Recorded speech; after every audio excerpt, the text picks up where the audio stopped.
Suatu hari, pada zaman kerajaan Hindu dan Buddha di Nusantara datanglah banyak pedagang dari berbagai belahan dunia.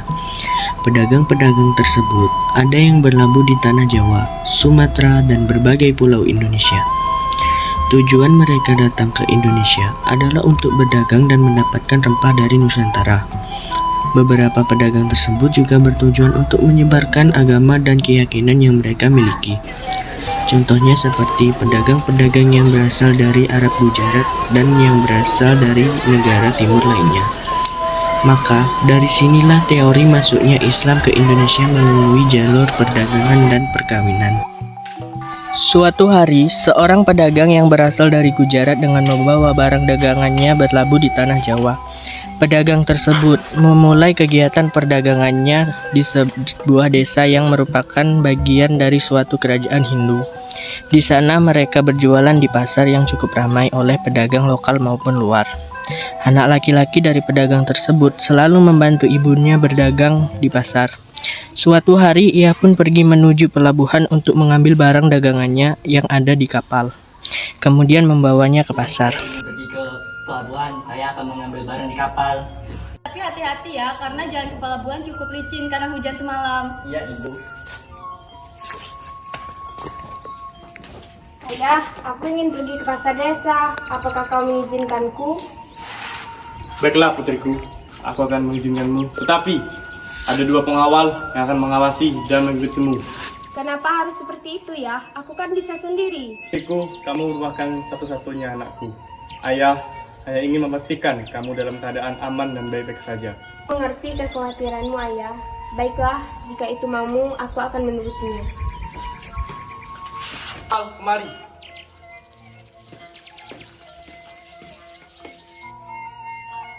Ada apa yang mulia memanggil hamba? Ikuti putriku, jaga aja baik-baik. Baiklah yang mulia. Sang putri merasa sangat senang karena ia dapat melihat-lihat kondisi pasar yang sangat ramai dengan anak-anak, meskipun ia sedikit merasa terganggu karena harus diikuti oleh dua prajuritnya yang terlalu bersikap protektif. Anak-anak pun berlarian di pasar, dan tak sengaja seorang anak berlari di genangan air dan mengenai selendang sang putri.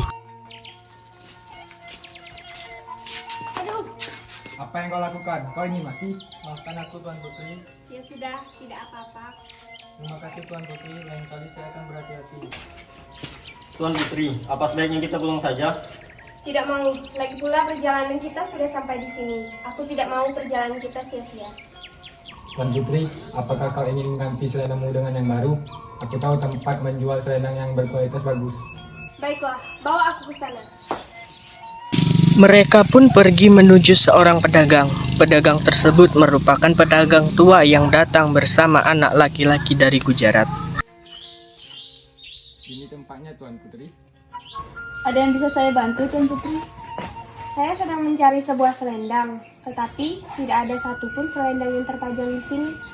Oh, mohon maaf, selendang di sini baru saja habis kemarin, dan anak saya sedang ke pelabuhan untuk mengambil barang. Sepertinya tidak akan lama. Apakah Tuan Putri ingin menunggu? Sebaiknya kita mencari tempat yang lain saja Tuan Putri. Tidak usah. Lagi pula, kamu bilang barang yang di sini bagus-bagus. Bu, ini barangnya. Ya, terima kasih nak. Tolong tunjukkan beberapa kepada Tuan Putri. Ini Tuan Putri, ini adalah selendang yang indah. Wah, indah sekali.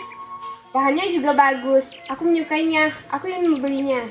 Maaf Tuan Putri, sepertinya selendang ini terciprat air sedikit di jalan. Wah, gimana ini? Apakah ada yang lain? Ada Tuan Putri, tapi bercorak bunga sedikit. Tidak apa-apa. Coba saya lihat. Ini Tuan Putri. Wah, indah sekali. Aku ingin membelinya. Prajurit, silakan kasih uangnya. Ini uangnya Tuan. Terima kasih. Terima kasih Tuan Putri. Sama-sama. Setelah membeli selendang dan melihat-lihat pasar, putri pun pulang ke kerajaan. Raja pun menyambut hangat kepulangannya. Bagaimana dengan perjalananmu putriku? Wah, seperti yang menyenangkan. Coba ceritakan pada ayahmu. Iya ya, sangat menyenangkan. Karena pas aku membeli selendang di pasar, aku bertemu pedagang yang jujur. Jadi awalnya itu aku ingin membeli sebuah selendang, tetapi karena selendangnya kotor, jadinya tidak jadi dan pedagang itu mengakuinya. Syukurlah kamu masih bertemu pedagang yang baik dan jujur di pasar. Suatu hari, beberapa pedagang diundang oleh raja sebagai perwakilan dari daerahnya masing-masing. Pedagang dari Gujarat itu pun ikut menghadiri acara tersebut. Raja mengenalkan putrinya kepada para pedagang. Di sana akhirnya putri dan anak dari pedagang Gujarat tersebut saling kenal mengenal dan sedikit mengobrol setelah pertemuan. Bagaimana kabarmu Tuan Putri? Baik, bagaimana dengan kabarmu? Alhamdulillah, baik juga. Mereka bercakap-cakap tentang apapun yang berkaitan dengan diri mereka dan juga keluarga mereka masing-masing. Setelah beberapa minggu, mereka pun semakin sering bertemu dan semakin dekat. Putri pun semakin terkagum-kagum dengan anak dari pedagang. Putri sempat mengatakan perasaannya pada anak pedagang tersebut, dan ternyata anak pedagang tersebut juga menyukai sang putri. Tapi ia tidak bisa menikahinya karena agama dan kepercayaan mereka yang saling berbeda. Jika saja kita memiliki kepercayaan sama, saya rela menikahi Tuan Putri. Saya pun juga begitu. Tetapi jika kamu serius, saya akan membicarakannya kepada ayah. Ayah, aku ingin menikahi anak Gujarat itu. Tapi kita memiliki kepercayaan yang berbeda, anakku. Apa tidak bisa berubah, ayah? Tidak semudah itu, anakku. Tapi akan coba ya pikirkan lagi. Suatu hari, sang raja pun memutuskan untuk menemui pedagang dan anaknya tersebut. Ada apa gerangan yang mulia datang kemari? Saya kemari ingin membicarakan tentang pernikahan anak kita. Bukankah kita memiliki kepercayaan yang berbeda? Saya memutuskan untuk mengizinkan anak saya mengikuti agama kalian. Saya melihat agama Islam adalah agama yang baik. Oh, baiklah kalau begitu rajaku. Akhirnya putri dan anak dari pedagang Gujarat tersebut pun menikah. Keluarga kerajaan dan masyarakat di sana pun satu persatu akhirnya memeluk agama Islam.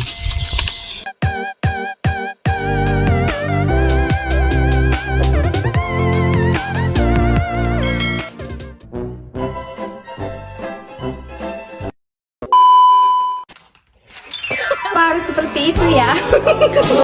Putriku, kamu merupakan satu-satunya anakku. Jangan.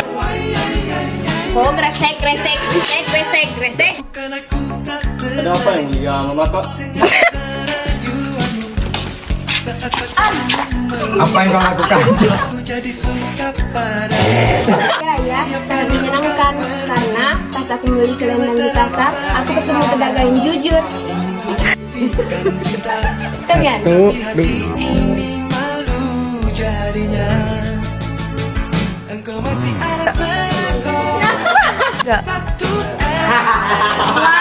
Tiga. Agak mati. Tidak aku. Terima